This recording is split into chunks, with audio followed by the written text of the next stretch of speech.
Hi there, welcome back to Antiques Trade Secrets. Quick video here on restoring silver, buying silver, and choosing silver for collectors really. So here's a range of silver items, plus some books I picked up actually. Deal with those first very briefly. If you're ever out, books are everywhere at car boots, fairs, that kind of thing. But if you look amongst them and you think about matching books to collectors, you can do really well. Picked this up this morning. This is an original 1960s Paul Simon songbook in really nice condition. Picked that up for £1.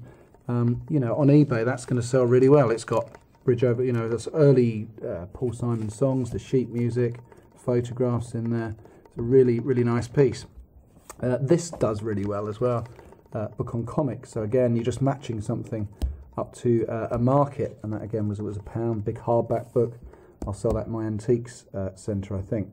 But back to silver. So, I mean, you know, there are two types of silver, as we all know. There's solid silver and there's plated silver. Both can sell well. Both have got their markets. Breaking it down a little bit, let's go through a few items. So, you know, this kind of thing is always a good buy. This is probably 1930s, maybe 1940s. It's a cigarette box. It's plated. Definitely not solid silver, but it's really good condition. You can see inside there. You know, it's not tarnished and it's cleaned up well. These are nice clothes brushes with a little cartouche that's not been engraved. Again, silver plate, nylon brushes, probably 40s, 50s, made in England, marked on there. Further silver plate toast rack there, little teaspoons and sugar tongs. How do you know they're silver plate? I'm sure most of you know this, but they're clearly marked. Oh, these are anyway, EPNS, just there, electro plated nickel silver. But they will clean up with silver polish very nicely, and they are collectible, as I'll mention in a minute. Coming on to the sort of serious stuff, if you like, spoons are collectible, but size is crucial. It took me a while to work this out when I first started buying and selling silver. A pair of Georgian teaspoons like this. These are, I think, 1820, something like that, London maker, with an engraving on the top there. They're going to be worth more to a collector, or many collectors, than a larger pair of sort of tablespoons like this, because teaspoons are more displayable, or you can match them up, you know, particularly when they're in the fiddle pattern like this. So just because there's a weight of silver there, and it's a scrap, obviously, that's worth more to a collector. You're always going to pick these up, probably pay a bit more and sell them for a bit more. Price-wise, these pair of Georgian large silver teaspoons there, I think I paid 7 or 8 each, which is about as far as I'd go on that. You sell those, you know, 25, 30. The teaspoons, 10, 12 each. I wouldn't pay more than that. You're just not going to get your money back really, unless it's a very rare maker, something like that. What does sell better are smaller, more collectible items. So a sugar shovel like this, 1920s, nice sort of decorative handle on it. That kind of thing will find a collector far quicker than the bigger spoons. Child's silverware is good. This is an American sterling child's spoon. So it just rests like so. You can even see where somebody's taken their teeth to it at the end there.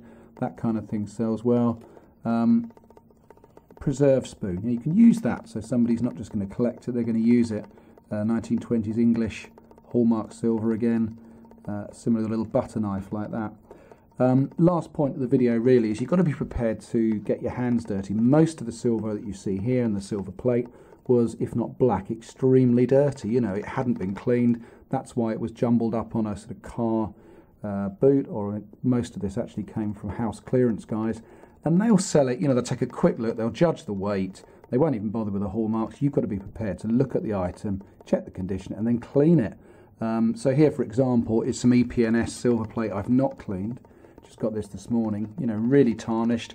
That's good, so you know the silver plate's still intact. Check for wear there, hasn't lost any of its plate, and that will polish up absolutely brilliantly. All you need, very simple, just a bit of silver polish. None of these expensive cloths that they sell. Goddard's is good, there are others available. Duster, etc. Toothbrush, really good if you're trying to get in the grooves or the details. You know, really dig away and then polish it up. And of course you should never be without your eyeglass and some decent acid testing solution. This particular brand is amber. It turns red if it's sterling silver or solid silver. There's another video about testing for silver elsewhere on here. Okay, that's a lot of information, but I hope that's useful. So, you know, when you're out there buying silver in particular, you need to think about who you're going to sell it to. You want to think about condition, and you want to think about, you know, the work involved in cleaning it up, getting the hallmarks nice and crisp, and you'll find it sells for far, far more. Okay, do check back soon. Thanks for looking. Our book below, How to Make a Serious Second Income Buying and Selling Collectibles, is available, new 2014 edition. Do take a look at that, and see you soon. All the best. Bye bye now.